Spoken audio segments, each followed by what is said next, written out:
Most disasters happen by accident. But what you are watching right now is a disaster created on purpose.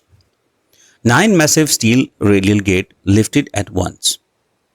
Hundreds of thousands of liters of water every single second blasting out of a mountain of concrete and into the river below. This is not a malfunction, it is not a failure, it is a warning that was issued hours in advance. Because what you are seeing is one of the most dangerous, most deliberate decisions in all of civil engineering. Engineers chose to do this, and if they had waited too long to make that choice, the alternate could have been far worse. Here is something most people never think about. A dam doesn't just block a river, it makes a promise. A promise that no matter how much rain falls upstream, no matter how much snow melts, no matter how violent the monsoon gets, that wall of concrete or rock will hold. But think of a dam like a giant bucket. Once it is full, the water has to go somewhere. And if engineers don't choose where, the river will choose for them. So, when heavy rain sends a surge of water into that bucket faster than it can be safely stored, engineers are left with only one real option. Let some of it go, on purpose, before the reservoir makes that decision for them. That's what a spillway is for, a controlled escape route for water the dam was never built to hold. And opening it is never a small decision. It sends a wall of water into the river below, into farmlands and into villages, into lives of everyone living downstream. This is not a hypothetical risk. Getting a spillway decision wrong has caused real disasters. In 2017, at Oroville Dam in California, one of the tallest dams in the United States, engineers discovered a massive crater had opened up in the concrete spillway itself, mid-release as water tore through it. With the main spillway failing and water still pouring in, operators were forced to use an emergency spillway that had never been tested at that scale. That backup structure begins eroding almost immediately, threatening to collapse entirely. Nearly 200,000 people downstream were ordered to evacuate within hours. Unsure if the dam itself was about to fail. It did not. But it came too close enough that investigators spent years studying exactly what went wrong. Oroville was a wake-up call, but how do you actually tell an entire valley that a wall of water is coming in 2 hours? It is harder than you think, and that is exactly where this gets interesting. So, picture this scenario. It plays out at large dam almost every monsoon season. Days of continuous upstream rainfall, inflow into the reservoir climbing hour by hour.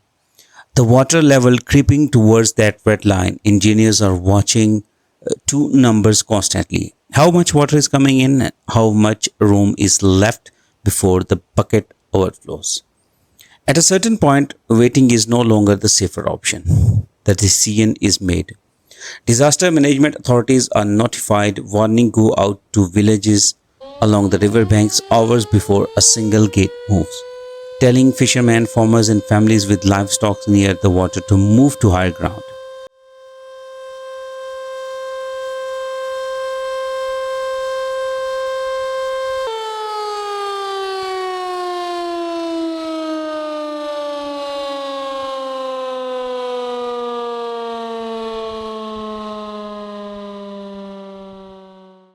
Then, on schedule, the gate lifts.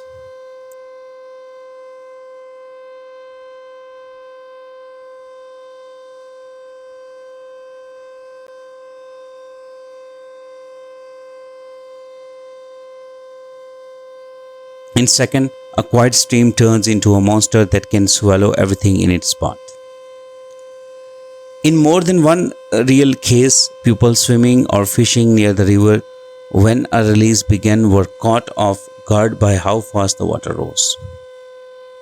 Some needed emergency rescue within minutes, pulled out by boat crew responding to distress call. That is the gap between warning on paper and what a sudden discharge actually feels like standing on that riverbank. It looks like chaos, but every drop of water is being counted. To avoid another Oroville, engineers have to turn a nightmare into a math problem. Behind every spillway opening is a constant stream of data, rainfall forecast from catchment areas, sometimes hundreds of kilometers upstream, real-time reservoir level readings and discharge calculation run and rerun as conditions change. Imagine trying to solve a math problem where the wrong answer floods a city. That's a Tuesday morning for these operators. Release too little and you risk the dam itself. Release too much, too fast, and you risk flooding the very communities the dam was built to protect and power. Get the timing right, and a controlled release just looks like loud, dramatic, slightly terrifying, but ultimately routine safety operation. Get it wrong and you get Oroville or worse. That's why these decisions are rarely made by one person. Water authorities, disaster management agencies, and dam operators coordinate discharge volumes together, often adjusting gate opening by the hour as new rainfall data comes in. Here's the strange truth about spillway operation. When they are done right, nothing bad happens. No dam failure, no uncontrolled flood, just a few tense days, a lot of swimming and some evacuated riverbanks. But then the water recedes. The gate closes and life along the river goes back to normal. That is not a boring outcome, that is the entire point. Every controlled release like this is really a dam quietly proving in real time that it is still doing exactly what it was built to do, protecting the people below it from the water above.